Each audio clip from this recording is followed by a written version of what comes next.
Hello, everyone. I am highly astonished by the obsession with physical cleanliness and the rituals surrounding American culture as highlighted by Horace Minor in this satirical essay, Body Ritual Among the Nacirema. The unique perspectives on American cultural practices were in a way based on assumptions and biases since the need or focus cannot be identified. Here's my reflection on the article.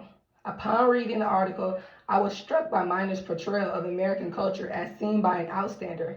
The norms, activities, and rituals are exaggerated. How can daily hygiene practices and healthcare routines be so exaggerated and regarded as rituals?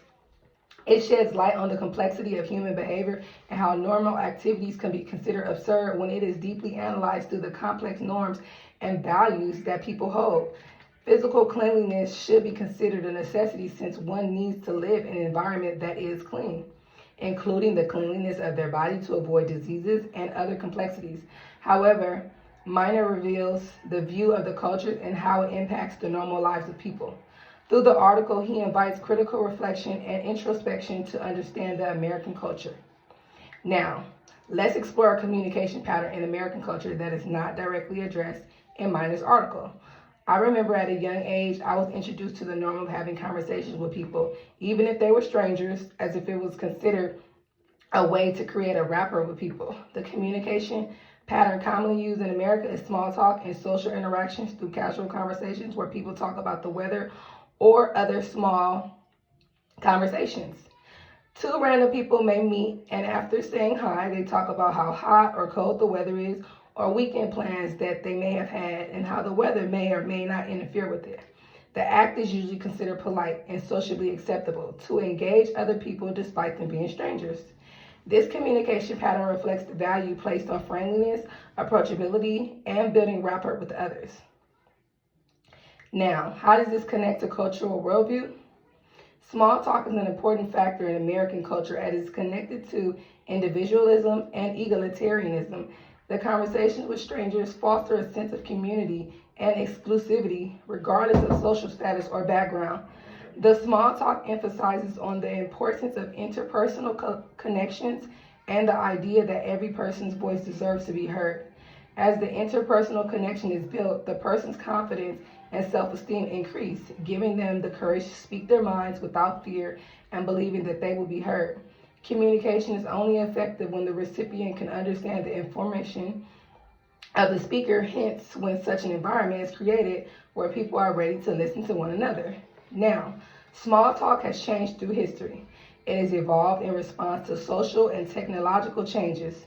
In the traditional setup, these small talks were few, with common subjects such as weather. However, with the emergence of technology, interactions have become more frequent, but most of the time less meaningful. For example, people are more likely to talk about what is trending on TikTok or Instagram than their schedules or the weather. Considering the millennials and Generation Z, their small talks are mostly based on online platforms rather than other physical events. Nevertheless, small talk remains a common social lubricant as its existence and brevity has increased, especially in the digital era, leading to a higher and more genuine human connection and empathy. In evaluating these changes, I believe they have both benefits and also have their shortcomings.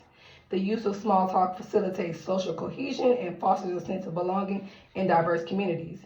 Individuals are more likely to be comfortable in environments as and when they communicate with other people. However, it may also lead to loneliness and disconnection, especially with the rising digital and fast-paced society. The improvements in technology will most likely engage people in their social networks and platforms, causing a disconnection between them. This will most likely occur in physical setups. According to Wickramartin, meaningful social connections are crucial for mental and emotional well-being, hence erosion through superficial interactions may cause negative consequences. Therefore, social interactions need to be upheld to promote the well-being of individuals. As I conclude, Minor offers an insightful lens through the body ritual among the Nacirema article by revealing the complexity of human behavior. Examination of the communication patterns and rituals has enabled gaining insights into the cultural values that shape interactions and relationships, leading us to identify the methods and ways that will lead to genuine conversations, which enrich the lives and well-being of individuals. Thank you for the audience, and I'm looking forward to more discussions on American cultures and communications. Thank you.